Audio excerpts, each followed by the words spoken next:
Hello everyone, and welcome back to the Beatles Forever. In our last episode, Mal had everything falling into place, and things couldn't have been going better for him. So let's see what's going on today. After the family vacation, Mal and his family returned home to Sunbury. Then Mal went into the Beatle world again. George was busy wrapping up loose ends on the Bangladesh project. Mal joined the latest Apple signees, American brothers Derek and Lon Van Eaton, at Apple Studios, where Klaus Voormann was producing the singing duo's debut album.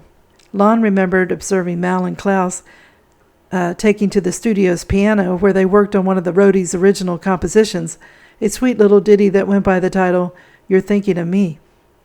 Then, October the 1st, Mal joined George in the first class section on board the SS France.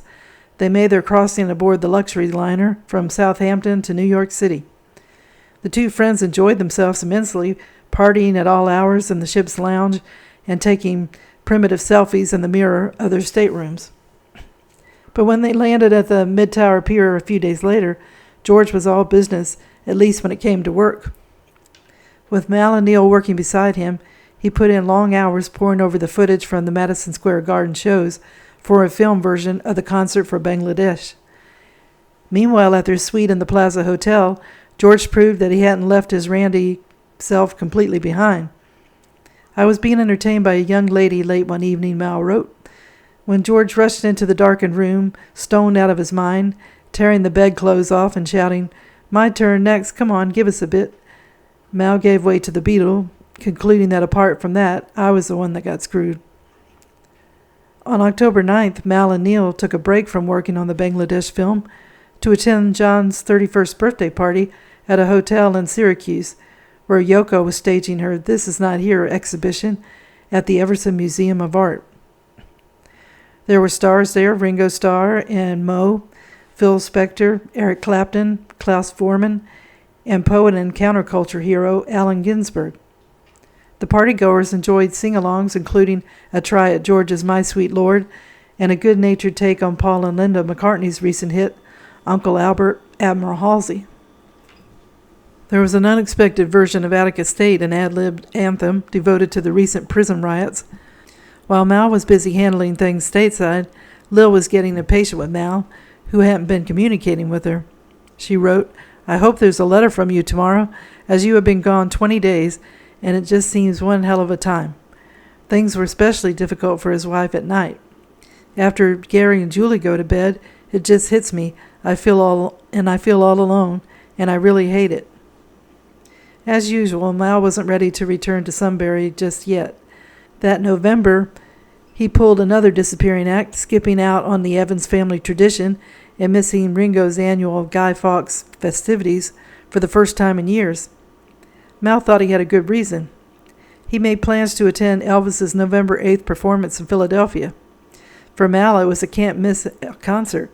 For one thing, he had never seen the King play a gig, and to make it even more thrilling, he had been given seats near the stage by his lady friend from the Philly radio station.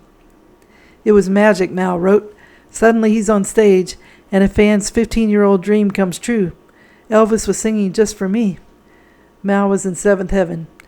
Debuting his white snowflake jumpsuit that night, Presley turned in a drop-dead takes of Are You Lonesome Tonight, Suspicious Minds, and Simon and Garfunkel's Bridge Over Troubled Water. Back in London, Mal's Apple duties were getting low on the totem pole. Mal's job was to go down the streets of London tossing apples at innocent bystanders.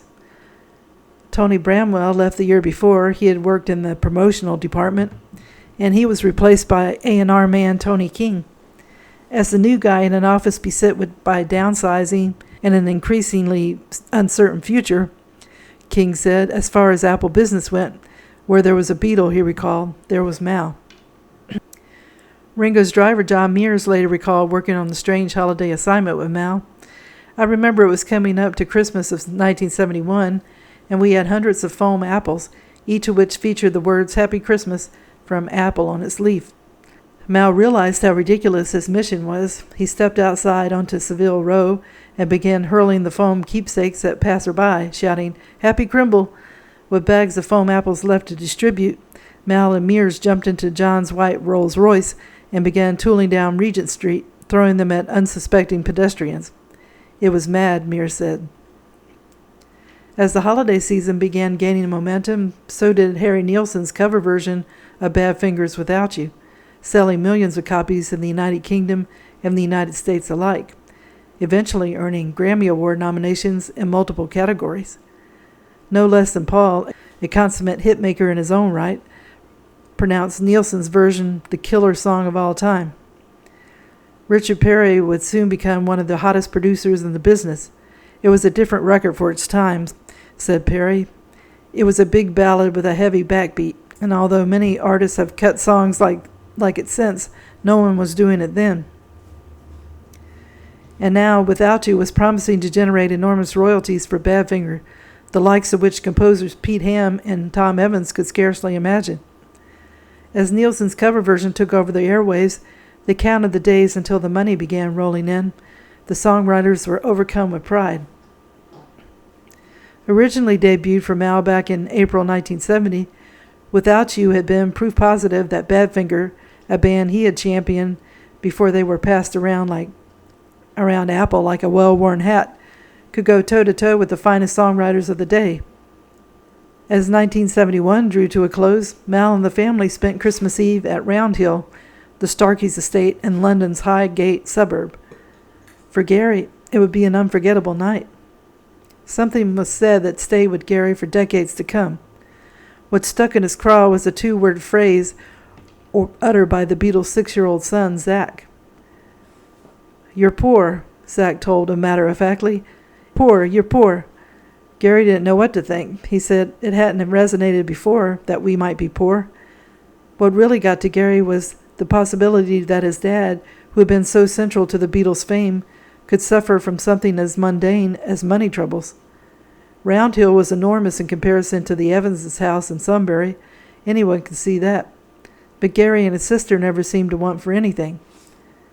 Gary felt that his father was a reincarnation of Superman. Recently, as they drove toward the Kew Bridge on their way to the M1, he and Mal had passed a car with smoke pouring out of its front end, and without breaking a sweat, Mal made a wide U-turn and pulled up alongside the wounded vehicle.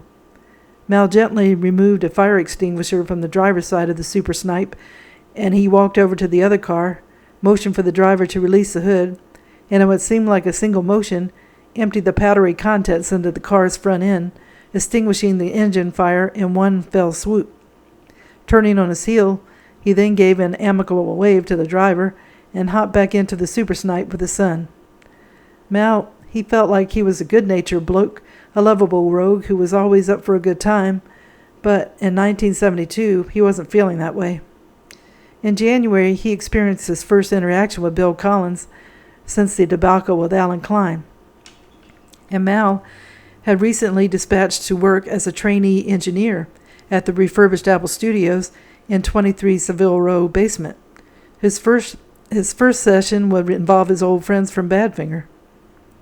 Mal was working as a trainee, and that was a welcome thing, and it was probably due to George Harrison's instigation. Mal had a long-standing ambition to act in some capacity beyond the mixing desk. Mal knew he would soon see the guys from Badfinger. They were set to begin working on their next album at Apple with Todd Rundgren in the producer's chair. Mal thought he would pay a visit to Golders Green. The bad news was that he encountered Collins. Mal wasn't too happy to be so close to the Badfinger manager, who BS'd me again with the same story of 2 years ago. Mal had paid dearly for Collins' paranoia.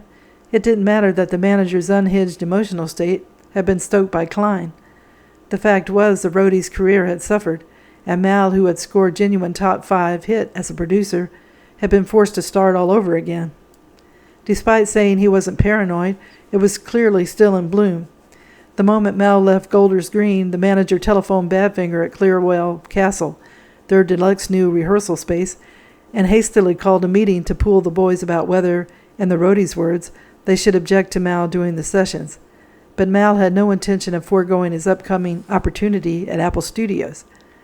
As far as he was concerned, Collins was nothing more than a silly old git. Mal was in attendance on Monday, January 17th, when Badfinger convened with Rundgren at Apple to contemplate their follow-up LP to Straight Up, the album that had spawned a hit single in Day After Day. With Nielsen's Without You now burning up the charts, there seemed to be nothing but an upside when it came to Badfinger.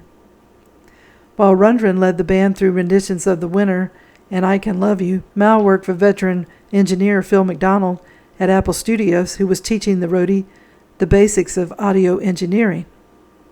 By his second day, McDonald had shown Mal how to conduct a drop in an editing technique in which a musician or vocalist adds to or corrects an existing recording.